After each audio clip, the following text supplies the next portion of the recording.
7 Mile Beach National Park lies north of the Shoalhaven River. It is comprised of the forested dune system from Shoalhaven Heads to Gerroa along 7 Mile Beach. It was reserved in 1971. The park contains one of the largest areas of natural coastal dune vegetation on the central part of the New South Wales coastline.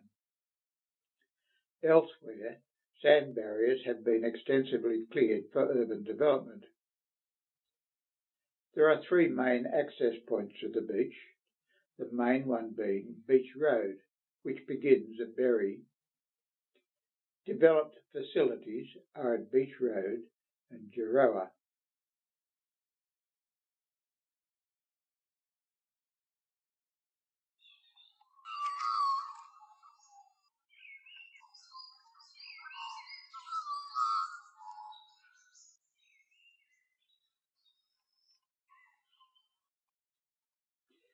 The park contains a unique littoral rainforest, with several rainforest plants at their southernmost limit of distribution, primarily at the Gerroa end. Along the beach are spinifex, coast wattle, tea tree, coast banksia, and on the dunes behind are sheoaks, bangalay, saw banksia, southern mahogany, and burrowangs. The range of bird species is quite well known, with 135 species being recorded in the park. Birds utilising the dune scrub and eucalypt forests include many honeyeaters, such as the loon, the yellow-faced, white-naped, the red and little wattle birds, spinebills, and New Hollands.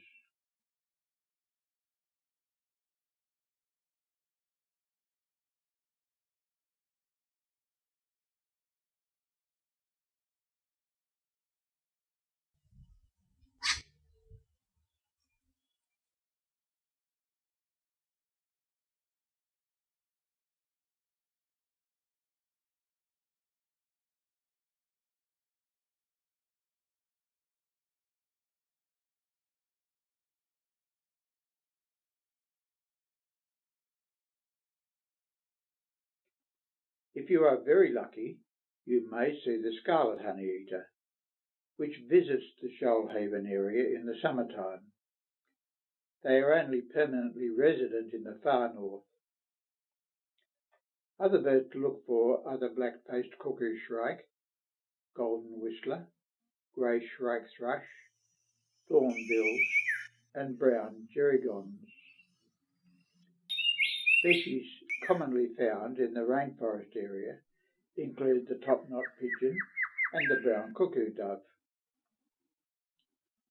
Also recorded is olive-backed oriole, figbird, spangled drongo, and barking owl. Raptors include the white-bellied sea eagle, brown goshawk, black-shouldered kite, and peregrine falcon. To say all of these birds occur should not imply they are likely to be present at any one time.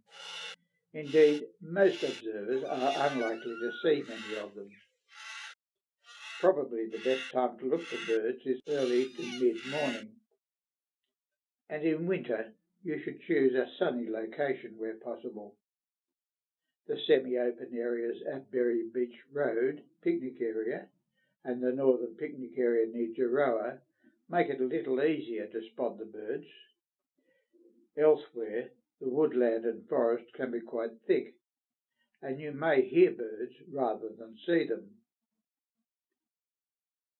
The northern area probably has the largest stands of Banksia integrifolia.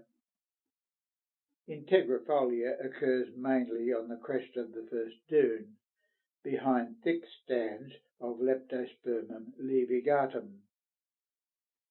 Integrifolia is a favourite with the honeyeaters.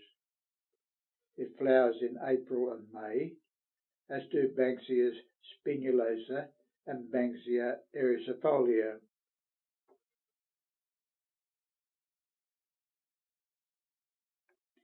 Banksia serrata grows in the forested hind dunes and generally flowers from mid-December to mid-April.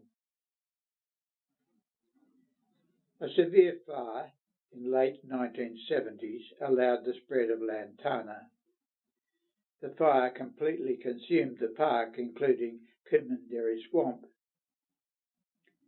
In recent years, a dedicated team of volunteers have been removing the lantana and encouraging species like Lamandra to recolonise the dunes.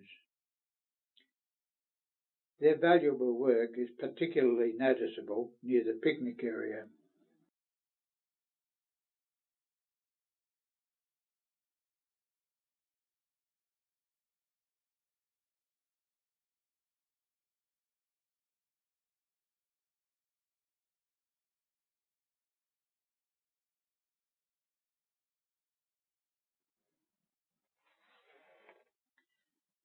Silica sand was extracted at the northern end of the national park until 1979. Most of the mined area has regenerated, but does not yet have the high species diversity which is typical of the rainforest community which previously occurred there. Having said that, nearly 40 years of natural and assisted regeneration has restored much valuable habitat, as can be seen today at the Giroa picnic area. The foredune habitat is particularly fine, with an almost unbroken succession from spinifex through Leptospermum levigatum to Banksia integrifolia on the first crest. In recent times, much of the coastal wattle appears to have declined in extent, but the reasons for that are unclear. Prior to its reservation, the national park was logged for blackbutt and Banksia. This also led to heavy infestation of lantana in the swales behind the first and second dunes. Banksia cut from the dune swales was used for fruit packing cases. As you progress south, the forest and woodland changes, with blackbutt eucalypts becoming more dominant. Many of the blackbutts have fine tree hollows, which are particularly important as nesting sites for parrots, as well as homes for brush-tailed possums, greater gliders and sugar gliders. Behind the coastal scrub is an open forest dominated by Bengalay, Eucalyptus botryoides, and further west rough-barked apple, Angophora floribunda is present. Blackbutt dominates the forest along the western half of the park. Understory species in the open forest associations include Old Man Banksia, Black She-Oak, Acacia, Mock Olive, Herbaceae scandens, and Bracken Fern. Rainforest species commonly occur as an understory in dune swales. The most common rainforest species in the park is cheese tree. Corkwood, lily-pilly, and pittosporum are also common. Beetle bush occurs in patches along the foredune area of the national park and sporadically throughout the forest. Spraying programs have been undertaken from time to time, and considerable improvement has been achieved in reducing the infestation, but continued effort is needed. Other weeds occur in limited areas. Underneath the blackbutt canopy, the palm-like cycad Macrozamia makes up a dense understory. Macrozamia fruit was an important food source for the Aboriginal people. It is rich in carbohydrates, but requires an involved process of preparation. which involves leaching out the poisonous substances in running water for some days, followed by mashing and baking the pulp. Kangaroos and possums are reputed to eat the red, fleshy covering of the seed, and bush rats have been known to eat the seed itself, though whether they suffer any ill effect I don't know. Domestic stock have become seriously ill from eating the leaves, which causes paralysis after a few days. This plant family comes to us from the time of the dinosaurs, so it is probable they provided a food source for them. Macrozamias seem to require fire to form and set seed. The large pineapple-like seed cluster releases many of the large fruit, and dispersing by animals follows. No doubt the Aboriginal people employed fire to stimulate the fruiting process, and though we have little evidence of the vegetation prior to European settlement, the area probably had extensive macrozamia present for thousands of years. On the western side of Duroa Road, the dune system continues with more blackbutt and macrozamia. It is very thick and a little difficult to traverse, but ends in swamp. Kumanderi Swamp is the only large, semi-permanent freshwater wetland on the south coast and protects approximately 1/3 of this type of habitat within New South Wales. A transition zone of swordgrass, tall spike rush and paperbark is almost impossible to negotiate and is wet underfoot. Access to the swamp for birdwatching can only be satisfactorily achieved from the grazing lands on the western side. After heavy rains, the lower grazing lands also flood, extending the swamp somewhat and making access problematic. There is no public access nor facilities provided at Kumanderi Swamp.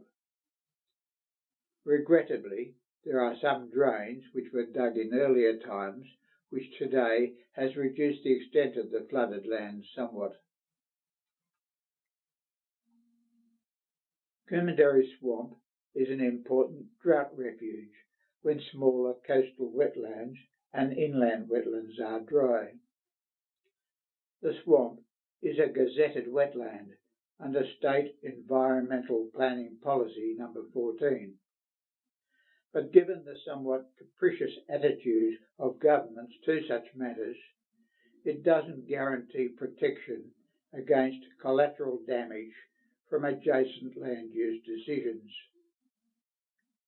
Kumanderi supports a diverse range of bird species and large populations of such species as purple swamp hen, Eurasian coot, Pacific black duck, hardhead duck, hoary-headed grebe, and black swan are present.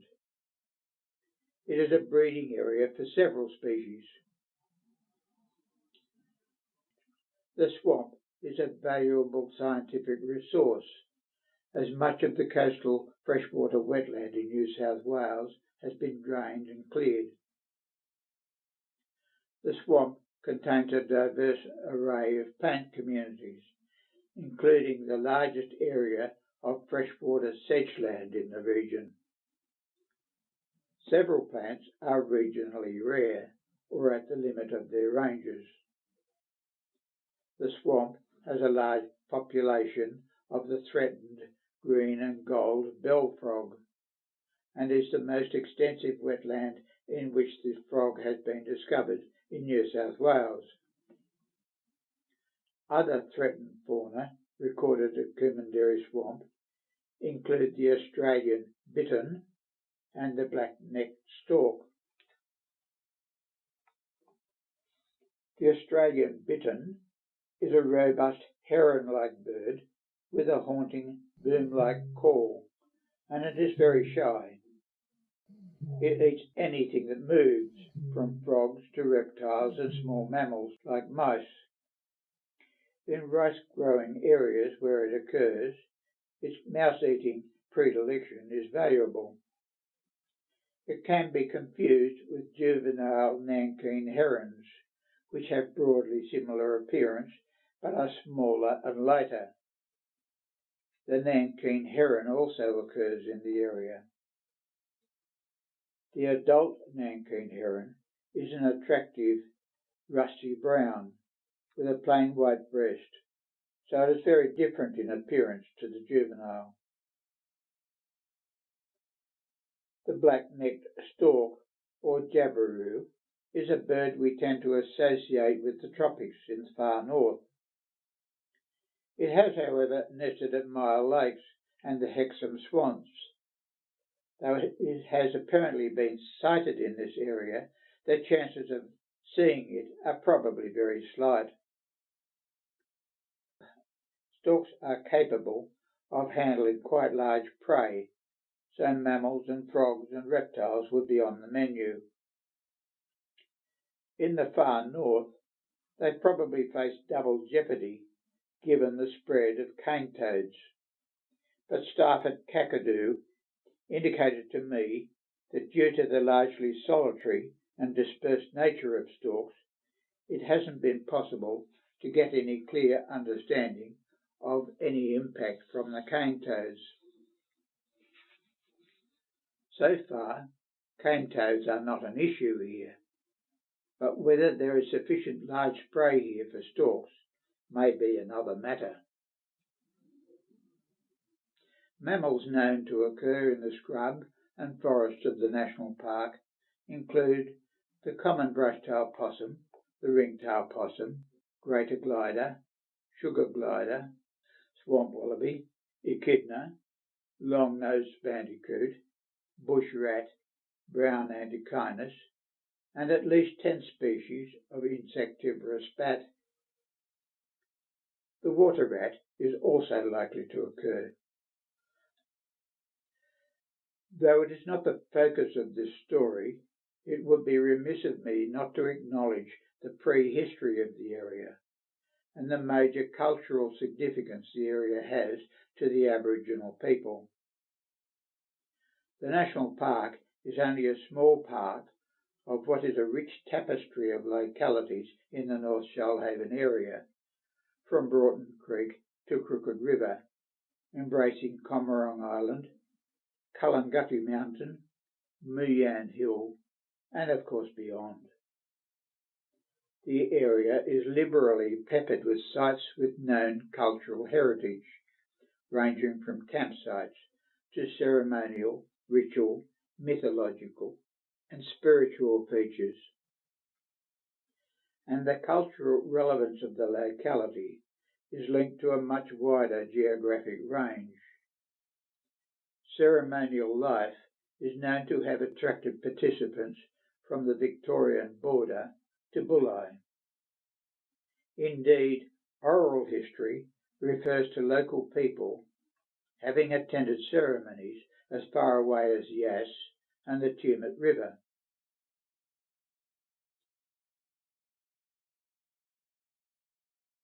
Our relationship with the first people here began amicably enough, with many stories told of a very welcoming and helpful involvement. But incompatible attitude to the landscape alone would have contributed to a decline in the relationship fairly quickly. Today it is up to us to give due weight to cultural sensitivities and appropriate respect to a dispossessed people